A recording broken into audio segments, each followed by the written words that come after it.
দুপুরের কড়া রোদ পেরিয়ে মধ্য গগন থেকে সূর্য পশ্চিম আকাশে ঢলে পড়েছে। রোদের তাপ কমে এসেছে। অন্যদিকে পুরো আকাশের ভীষণ কালো মেঘ জমা হয়েছে। ধীরে ধীরে আরো গভীর হয়ে উঠেছে প্রকৃতি। এ যেন প্রকৃতির এক অসম্ভব রকম সুন্দর নীলা খেলা। কি সুন্দর বাতাস বইছে গাছে, কচি পাতাগুলো মৃদু বাতাসের নিচে উড়েছে। পাখিরা গাছে ডালে বিকেলের পরম সুন্দর পরিবেশটাকে কিচিরমিচির করে আরো মনোরম পরিবেশ করে তুলেছে। ইরুদের বাড়িতে বসে আছে ফাহিম আর ফাহিমের মা শাহিদা খাতুন আর মেহেরাজ। সেই দিন ফাহিম শাহিদা খাতুনকে সব খুলে বলার পর শাহিদা খাতুন সাথে সাথে রাজি হয়ে গিয়েছিল। নিজের ছেলের পছন্দে তিনি না করবেন কিভাবে মা হয়ে, যেখানে তার ছেলেটা কখনো কোনো আবদার করে না তার কাছে। বাবার মৃত্যুর পর সংসারের দায়িত্ব মুখ বুজে কাঁধে তুলে নিয়েছে, আর সে মুখ ফুটে চেয়েছে, তা কি মানা করতে পারে শাহিদা খাতুন? পরের দিন সকালে তিনি ঘটক পাঠিয়েছিলেন ইরুদের বাড়িতে। তবে রোকেয়া খাতুন ইরুর বিষয়ে কথা বলেনি। তা আজ 3 দিন বাদে ফাহিমকে সাথে নিয়ে ইরুদের বাড়িতে এসেছেন তিনি। ফাহিমের একটা বড় কেসের দায়িত্ব পড়েছিল, তাই আসতে পারেনি। ফ্রি হতেই মাকে নিয়ে মেহেরজকে সাথে নিয়ে চলে এসেছে। দরজায় কোণে মাথা নিচু করে দাঁড়িয়ে আছে ইরু। এই কয়েকদিন রাতে খেতে দেওয়া নাই তার মা, হাতে 1 টাকাও নেই, তাই বাইরে থেকে কিছু খেতে পারে নাই। রাতে খিদে লাগে ভর পেট, পানি খেয়ে নেয়, তাতেও কুলায় না। আর এরকম একমাত্র কারণ, সেই দিন ইরুকে দেখতে ঘটক এসেছিল। তার মায়ের কথা বাড়িয়ে আরো একটা মেয়ে থাকতে তাকে কেন দেখতে আসবে? সেই সূত্র ধরে ইরুর খাওয়া বন্ধ। তার উপর ফাহিমের দেখা একদিন পেলেও বাকি দিনগুলোতে আর পায়নি। সোফায় বসে থাকা ফাহিমের সামনে 1 গ্লাস পানি অবধি দেয়নি রোকেয়া খাতুন। ইমা বিস্কুট এনে দিলে আন্তরিকতায় খাতিরে শাহিদা খাতুন হাত বাড়িয়ে নিতে গেলে রোকেয়া খাতুন ফ্রিজটা নিয়ে রান্নাঘরে রেখে আসেন। ভীষণ অপমানিত হন শাহিদা খাতুন। ফাহিম রাগ উঠলেও কিছু বললেন না, কারণ জানে এটা ইরুর সৎ মা। শাহিদা খাতুনও তাই বোঝে। মেহেরজ হাতে মুষ্টিবদ্ধ করে মোবাইল টিপছে। শ্রেয়সীকে বলেছে, তবে সিয়াম বাড়িতে থাকার কারণে শ্রেয়সী ইরুদের বাড়িতে আসতে পারেনি। কোচিংয়ে চলে গেছে একা একা।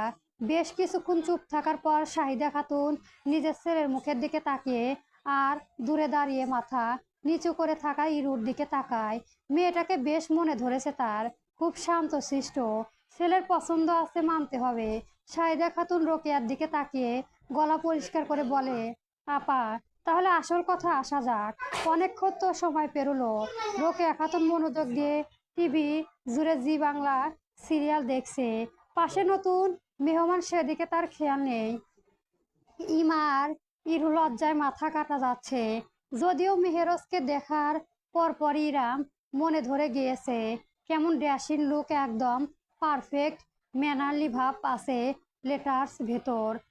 রোকেয়া খাতুনকে চুপ থাকতে দেখেও শাহিদা খাতুন আবার বলে, আপা, কথাটা যদি আগে শুনতেন একটু।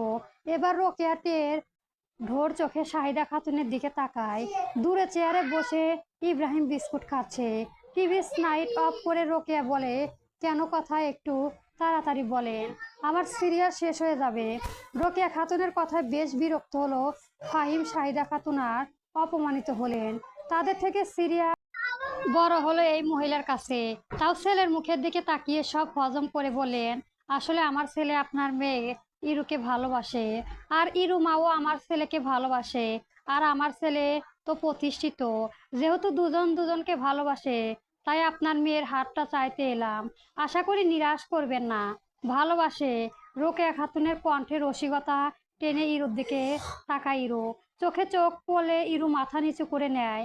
রোকেয়া খাতুনের কথায় শাহিদা খাতুন বলে, তাই তো ছেলের কথায় আপনার কাছে আসা আমার। আগেও ঘটক পাঠিয়েছিলাম, আপনি কোনো উত্তর দেননি, তাই নিজেই আসলাম। তো আপনাদের বিবেক নেই, দেখলেন যে আমি কোনো উত্তর পাঠাইনি, মানে আমি বিয়ে দেব না। তারপরেও ঢেং ঢং করে নাচতে নাচতে চলে আসবেন আপনারা। আমার বড় মেয়ে ইরাম বিয়ে না দিয়ে ওকে বিয়ে দেব। রোকেয়া টেরা কথায় চুপ হয়ে যায় সবাই। ইরু মাথা কাটা যাচ্ছে, ফাহিম কি ভাববে তাকে। ফাহিমের রাগ উঠেছে। শাহিদা খাতুনের ছেলে রাগ বুঝে পায়ের উপর হাত দিয়ে শান্ত হতে বলে রোকেয়া খাতুনের দিকে তাকিয়ে বলে, না, আমরা দরকার হয় এখন বিয়ে পড়িয়ে রাখলাম। আপনার বড় মেয়ের বিয়ের পর আমরা ইরু মাকে তুলে নিয়ে যাব। বুঝেনি তো, আপনারা এখন চলে যেতে পারেন। বুঝলাম না পা। রোকেয়া খাতুন এইবার পায়ের উপর পা তুলে বসে টিভি স্নাইট চালু করে সিরিয়ালে মনোযোগ দিয়ে ইরামের উদ্দেশ্য জোরেই বলল, কাণ্ডজ্ঞানহীন মানুষগুলো চলে গেলে আমার জন্য একটু চা বানিয়ে আনিস মা। আর দরজাটা লাগিয়ে দিস, সাথে ওদের মিষ্টি ওদের হাতে করে পাঠিয়ে দিস। আমি এখন সিরিয়াল দেখব। এবার আর মেয়েরা সহ্য করতে পারলেন না। ফাহিমের হাত ধরে উঠে বলল, এরপর এমন জায়গায় বসে থাকবি? কত খারাপ মহিলা ঠোঁট আপনার মুখের উপর। মানুষের সম্মান দিতে জানেন না। জাস্ট ভদ্রতার খাতিরে আর বন্ধুর জন্য আপনার এখানে বসেছিলাম। কথাটা বলেই মেহেরোজ দরজায় কি হাঁটা দিল, সাথে ফাহিমা শাহিদা খাতুনও গেল। ফাহিম এবার ইরুর দিকে তাকিয়ে ঘৃণা ভরা দৃষ্টি নিয়ে বেরিয়ে গেল। ইলাম মনটা কিঞ্চিত খারাপ হলো মেহেরোজের জন্য। ইরু ঘরে গিয়ে বিছানায় উবু হয়ে মুখ গুজে কেঁদে উঠল। লজ্জায় সবার দরজা অবধি যেতেই রোকেয়া খাতুন ইরামের উদ্দেশ্যে বলো, ওদের সস্তা মিষ্টিগুলো ওদের হাতে ধরিয়ে দে। বলে দে এসব আমাদের বাড়ির মাছিও খায় না। তারপরও দরজাটা লাগিয়ে দে।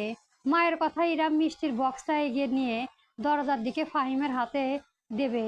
সেই মুহূর্তে মেহেরাজ এসে ইরামের হাত থেকে মিষ্টির ব্যাগটা কেড়ে নিয়ে রাস্তার ড্রেনের ভেতর ছুড়ে দিল। আসার সময় নিজের পকেট থেকে নয়, 1000 টাকার মিষ্টি কিনেছি। সব থেকে দামি মিষ্টিটা 5 কেজি নিয়েছি। আর বলে সস্তা। মেহেরাজ রেগে ইরামের উদ্দেশ্যে বলে, আপনার মাকে বলে দিবেন ওনার মতো মহিলা আমাদের বাড়ির চাকরের যোগ্যও না। অন্তত চাকরের ভাষা সুন্দর। কথাটা বলে মেহেরজ বেরিয়ে আসে। নিজের গাড়ি ড্রাইভিং সিটে বসে ফাহিমও পাশে বসে। শাহিদা খাতুন ওঠার পর মেহেরজ গাড়ি স্টার্ট দেয়। এদিকে মেহেরজের কথায় রোকেয়া খাতুন ভীষণ রেগে যায়। কিন্তু রাগ কার উপর ঝাড়বে? যেহেতু ইরোর কারণে তাকে অপমান করলো, আজ ওকেই ধরবে। ইরাম দরজা বন্ধ করে কান্নাঘরে গেলে মায়ের জন্য চা বানাতে। ওর মিষ্টি পকেট দেখছে শহরের নাম করা মিষ্টির দোকানের সিল কম দামে না। নিশ্চয় লোকগুলো রাগ করেছে। রোকেয়া খাতুন নিজের ঘরে গিয়ে খুঁজে খুঁজে একটা টোপ পেঁচানো কালো রঙের বেত বের করলো। বেশ মোটা আবার মজবুত। তারপর নিজের ওড়নাটা মাথায় ভালো করে বেঁধে ইরুর ঘরে গেল। বিছানায় উবু হয়ে সোজা ইরুকে দেখে রেগে শেষ রোকেয়া খাতুন। হঠাৎ কেউ জোরে চুলের মুঠি ধরে মেঝেতে আছাড় মেরে ফেলে ভরকে যায় ইরু। কিছু বুঝে ওঠার আগেই রোকেয়া খাতুন একের পর এক বেত দিয়ে গায়ে জোরে এলোপ্যাথিও পিঠে থাকে ইরুকে। ইরু চিল্লিয়ে কাঁদতে শুরু করে। ছেড়ে দেওয়ার মিনতি করতে থাকে। ইরু বুঝে যায় তার মায়ের কারণ কি। নিশ্চয় ওরা এসেছিল বলে। ইরুকে ছেড়ে দিতে বলে। আমার মন গলে না রোকেয়ার। ইলাম রান্নাঘর থেকে ইরুর হঠাৎ কান্না শুনে ছুটে আসে ঘরে। এসে দেখতে পায় মেঝেতে পড়ে গড়াগড়ি খেয়ে ছটফটিয়ে কাঁদছে ইরু। আর তার মা অমানুষের মতো মেরে যাচ্ছে মেয়েটাকে। ইরাম দৌড়ে ছাড়তে যায় ইরুকে, তবে রাগে মাথায় রোকেয়া খাতুন ইরামকেও ধাক্কা দেয় তার উপর। নদীর মাইয়া, বাড়িতে পিরিত কইরা যাস, পড়াশোনা করতে না তোর আজ মেরেই ফেলবো বলেই মারতে থাকে এদিকে ইরু। কাঁদতে কাঁদতে ছটফটিয়ে বলে, আম্মা আমার মায়ের না, মরে গেলাম আম্মা। আমি এ জীবনে বাইরে যাব না আম্মা। মায়ের না, আমি ওই লোককে তেমন চিনিও না। আম্মা সারা দেন আমারে। রোকেয়া খাতুন মারতে মারতে আধমরা করে ফেলে ইরুকে। হাত পায়ের জায়গা জায়গায় ফেটে রক্ত বের হয়ে গেছে। বেশি পিঠে আর পায়ে দানা মেধেছে, যেন কাউকে দেখতে না পায়। ইরু মেঝে শুয়ে কাঁদছে। ইরাম দূরে দাঁড়িয়ে আছে। রোকেয়া খাতুন মাঝখান থেকে ভেঙে যাওয়ার বেত লাঠিটা একবার দেখলো, তারপর ছুড়ে দিল ইরামের দিকে। তারপর রাগে কণ্ঠে বলল, আজকের মতো ভুল দ্বিতীয়বার করলে তোর পিঠের ভাঙবো এই লাঠি, যা এখান থেকে। ইরাম চলে গেল, আর দাঁড়ালো না। ইরু আর্তনাদ করে তাকে ক্ষত বিক্ষত করে দিয়েছে, তবে একবারও মুখ ফুটে বলেনি আপু আমাকে বাঁচাও। মেয়েটার চুপ করে কেঁদে গিয়েছিল শুধু। ইরামকে চলে যেতে দেখে রোকেয়া খাতুন ইরুর মাথার কাছে বসলে, তারপর ইরু কেটে জাগায় দাগটা হাতে জোরে চেপে ধরলো। ইরু কুকরিয়ে উঠলো ব্যথায়। তখন রোকেয়া খাতুন রাগী কণ্ঠে বললেন, আজ তোরে কিছু বললাম না, তবে মাথায় রাখিস, এরপরেও যদি ওই ছেলের সাথে তোর কোনো কানেকশন দেখছি, তোর তোর অবস্থা খারাপ করে ছাড়বো। কাউকে বললে মনে রাখিস তোর ভাইয়ের কপাল পুড়বে। এতিমখানায় রেখে মানুষ করবি, না ওখান থেকে নিয়ে এসে মারবো, মনে রাখবে তো। আমি যা বলি তাই করি। রোকেয়া খাতুন আবারও জোরে গলায় চেপে ধরে বলে, কি বলেছিস মনে থাকবে? ওই ছেলের সাথে কাল থেকে তোকে মিশতে দেখলে তোর ভাইয়ের কপাল পুড়বে। বল মনে থাকবে? ইরু মাথা নাড়ালো, তার মনে থাকবে। চোখ দিয়ে টপ টপ করে পানি পড়েছে। রোকেয়া খাতুন ইরুকে ছেড়ে উঠে দাঁড়ালো আর মোর খেয়ে বলেন, তোর জন্য আমার পছন্দর সিরিয়ালটা শেষ হয়ে গেল, এখন আবার এই পর্ব মোবাইল থেকে দেখতে হবে। যত সব ঝামেলা, মারতে পারিস না, বেঁচে যেতাম।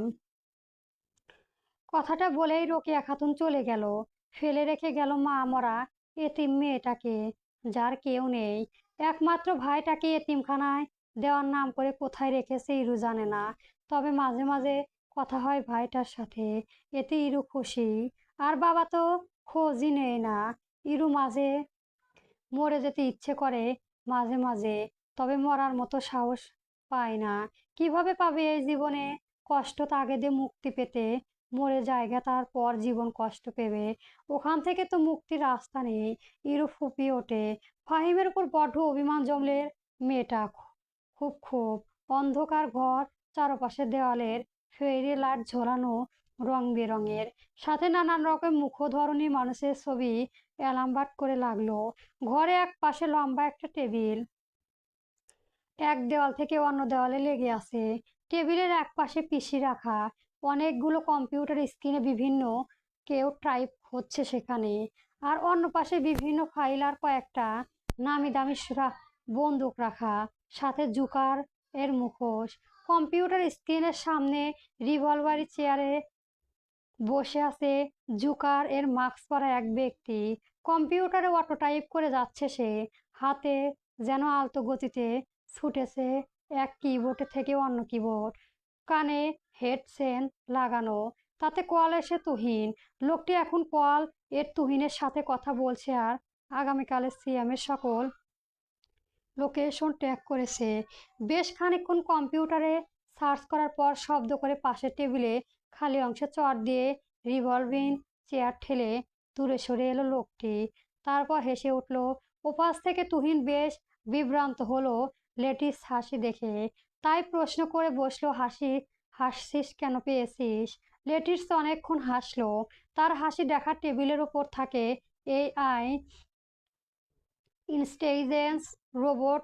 ছোট্ট একটা পাখি থেকে আওয়াজ হলো, কি হলো আজ এত খুশি কেন? নিশ্চয় আবারও কোনো প্রবলেম সলভ করতে পেরেছো। ইয়েস বাট হোয়াট, কংগ্রাচুলেশন এই আই এম ইনস্টেলিজেশন রোবটটায় চুপ থাকতে লোকটি এবার তুহিনের উদ্দেশ্যে বলো, ইয়ার ব্রো, তোমার সন্দেহ ঠিক। সিয়াম শেখ কাল সন্ধ্যায় সাগরের ধারে একটা গোডাউনে ছিল।